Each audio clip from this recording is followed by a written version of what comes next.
Bem-vindos à nossa aula. Hoje eu vou trazer uma abordagem sobre o processo de abertura da economia brasileira dos anos 90 para os dias atuais.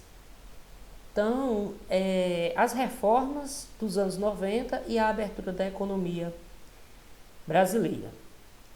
Como eu já enfatizei nas aulas anteriores, o Brasil ele passou durante aí, dos anos 30 do século 20 até os anos 80, né, o Brasil, a ideia da condução da economia brasileira ela passava pelo processo desenvolvimentista do Estado, o Estado como principal gerador de emprego e renda. A partir dos anos 80, começa a se implantar no mundo, né, o ideal de princípios neoliberais, conduzido principalmente por Estados Unidos e Inglaterra, né? Nos Estados Unidos, Ronald Reagan ele iniciou esse processo de abertura da economia e de implementação de políticas neoliberais, e na Inglaterra, né, foi Margaret Thatcher. Basicamente, o que eles defendiam era que justamente deveria existir então o Estado mínimo, em que o Estado ele cedia setores da economia para iniciativa privada, né? O Estado ele se abstinha já dessa responsabilidade. Basicamente, a iniciativa privada era quem ia conduzir os investimentos e os projetos de construções que existiam no país, né? Gerando assim emprego e renda. E o Estado ele passa a ser basicamente o regulador de alguns setores. No ideal neoliberal, que basicamente o Estado ele não intervém na economia, né, só existe uma possibilidade, é em casos de crise. Né, e aí ele justamente entra em cena para evitar um colapso do sistema financeiro, só nesses casos. No geral, não. Né? No geral, tudo vai ser conduzido pelas leis de livre mercado. E aí o Brasil começa também, né, a entrar nesse modelo, e aí nós temos a primeira parte, né, vai ser justamente a diminuição da participação do Estado. Então, como é que o Estado vai diminuir sua participação? Justamente iniciando um amplo processo de privatizações de empresas que muitas vezes elas eram, além de ultrapassada tecnologicamente, não ofereciam um bom serviço, né? Então o país vai leiloando essas empresas e vendendo, cedendo para a iniciativa privada, para que, por meio da iniciativa privada e por modelos de gestões mais eficientes, essas empresas tornem-se modelo, atenda ao serviço que é proposto, né? E o Estado passa também a lucrar com ela por meio de arrecadação. Um exemplo disso, um modelo clássico disso é a telefonia. Né? É a telefonia em que vocês não presenciaram, mas os pais de vocês presenciaram as antigas telernes. O modelo de telefonia que tinha aqui no Brasil era ultrapassado, era caro. Né? Então, quando o Brasil vende cede essas concessões, basicamente o sistema passou a abastecer a população com um serviço mais barato, que atendeu a todos, né? E o Estado ainda arrecada com impostos. A eliminação do monopólio é o ponto seguinte, porque justamente nas ideias desenvolvimentistas em que o Estado ele cria empresas, então ele passa a proteger essas empresas. Como? Evitando a concorrência com produtos estrangeiros. Então não deixava que produtos estrangeiros entrassem no nosso mercado. Então, taxando esses produtos, tornando eles praticamente inviáveis no nosso mercado. Monopólio nunca é bom, por quê? Porque vai atingir o principal ponto de concorrência. Imagina aí uma empresa que não tem concorrência. Logicamente, ela não vai investir na melhora da qualidade do serviço, né? E, consequentemente, então, se ela não melhora a qualidade do serviço e ela não tem concorrência, também o consumidor é prejudicado porque os preços tendem apenas a subir. Abertura da economia para produtos, né, e serviços. Consequência, lógico, o neoliberalismo não é só flores, existem também consequências. Se você tem um parque industrial ultrapassado, a partir do momento que você abre a economia para disputar no mercado internacional, esse parque industrial não está estruturado para isso e vai enfrentar grandes problemas. Então foi o que aconteceu. Um exemplo disso, desemprego estrutural. Algumas montadoras aqui no Brasil, para vocês terem ideia, não utilizavam ainda nem robô na sua linha de montagem.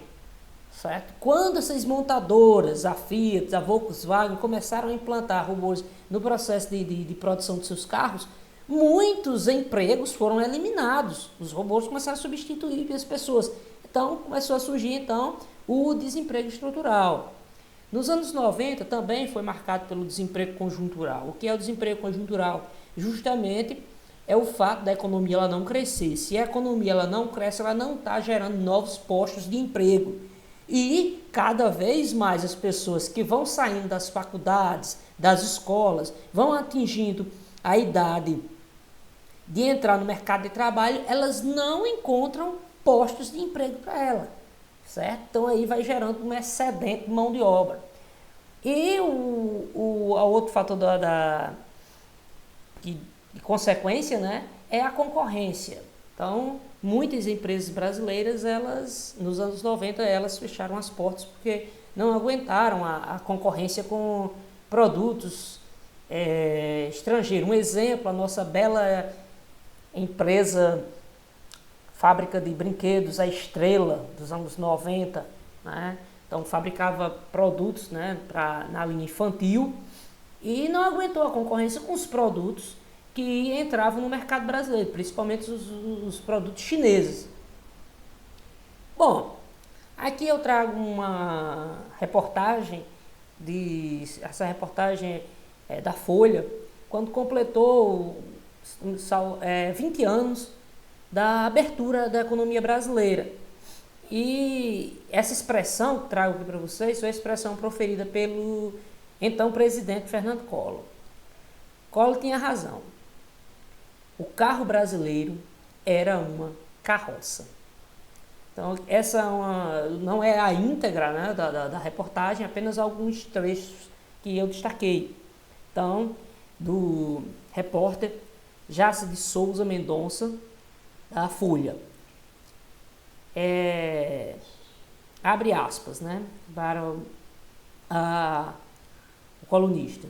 O Brasil estava economicamente fechado para o mundo desenvolvido. Como a importação era praticamente proibida e o comércio internacional só se dá em duas mãos, né, importação e exportação, inexistia a exportação de bens industrializados. O Brasil não vendia para o mundo para praticamente os mercados estrangeiros. Também as importações eram limitadas. Foi a liberação do comércio exterior que abriu os olhos dos brasileiros para a tecnologia. Permanecia um obstáculo à lei, né, a pretexto de proteger e estimular o desenvolvimento da indústria da informática. Proibia a importação de equipamentos. Então, essa era essa lei digamos aí, de reserva de mercado, né, queria que o Brasil desenvolvesse a sua indústria na área de informática, de outros setores, mas como é que ela fazia isso? Não era pela via da competitividade, mas sim evitando que produtos de informática entrassem aqui no Brasil. Enquanto, pessoal, só para vocês terem ideia, porque surgiu esse termo aqui da carroça, do carro. né? Porque os carros já estavam todos no modelo de eletrônico, enquanto que o Brasil aqui, os carros que eram fabricados no Brasil estavam ultrapassados. Aí aqui está aqui, ó, onde surgiu a expressão. Na Europa, Collor dirigiu um veículo de última geração e ficou maravilhado. Em seguida, em um encontro com empresários na Suíça, proferiu, né, uma de suas frases de efeito: os carros brasileiros são carroças. Por quê? Porque simplesmente não tinha competitividade, não tinha uma abertura de mercado com carros importados, e o mundo já estava adotando um exemplo, câmbio automático, todo esse pacote de modernização dos carros, enquanto que o Brasil aqui ainda estava ultrapassado, né? Bom, então, ponto seguinte, né? O Brasil, ao mesmo tempo que ele vai abrir o seu mercado para produtos estrangeiros, inicia também políticas, né, de consolidação da desconcentração da indústria, porque durante muito tempo a indústria ficou concentrada basicamente na região sul e sudeste do país, tá? Então, nos governos militares foi criado um exemplo aqui, a Zona Franca de Manaus, né? Olha, para reverter esse cenário, o governo brasileiro começou a reunir esforços para promover uma maior democratização, o que se efetivou a partir de 1968 com o desenvolvimento da Zona Franca de Manaus. Tentando, então, criou essa zona, né, de que justamente as empresas que se instalassem no Brasil, elas eram incentivadas a se instalar na Zona Franca de Manaus, porque instalando empresas na Zona Franca de Manaus, a ideia era justamente modernizar aquela área, né, e levar a geração de emprego e renda para o norte do Brasil. Porém, não foi suficiente, né? Durante esse tempo, o Brasil também foi investindo em infraestrutura. Está aqui, ó, foram criadas usinas hidrelétricas na região norte-nordeste do país para oferecer o quê? Infraestrutura para as empresas que viessem a se instalar, né? Mas podemos dizer que a desconcentração da indústria no Brasil passou a acontecer só a partir dos anos 90. Mesmo com toda a intervenção do governo, criando estrutura, criando linhas de incentivo, só nos anos 90 esse fenômeno começou a se consolidar. E mesmo assim, ainda é desigual, né? Olha aqui um mapa da distribuição das indústrias no Brasil, certo? Nesse tempo, né, a partir dos anos 90, inicia aí as famosas guerras fiscais. A partir do momento que as empresas começaram a se expandir pelo território nacional, municípios e estados começaram a competir, né, por essas indústrias para que elas se instalassem em seus territórios, tentando seduzi-las, né, com suas propostas mais atraentes possíveis. Um exemplo, né, incentivos fiscais, né, traduzidos pela isenção de impostos, né, fornecimento de terrenos. Muitos municípios eles cedem terreno, dão o terreno para a empresa se instalar, né, posições estratégicas próximas de áreas de ferrovias, de portos, certo? E também formações de tecnopolos, né, indústrias que dependem de mão de obra qualificada, e ali se instala justamente universidades que formam essa mão de obra qualificada. Atualmente, né, existe uma migração, né, mesmo que gradativa, né, das grandes companhias em direção a áreas do interior do país. Porém, essas áreas são justamente áreas que já têm uma certa infraestrutura. Não é os rincões do Brasil que são desprovidos de tudo. Não, vem justamente para aquelas cidades, sai de São Paulo, mas vem para cidades médias, né? No caso do Rio Grande do Norte, sai de Natal, mas vem para cidades como Mossoró, certo? Que tem uma estrutura a oferecer para essas empresas. Beleza, pessoal? Essa foi a nossa aula. Até a próxima.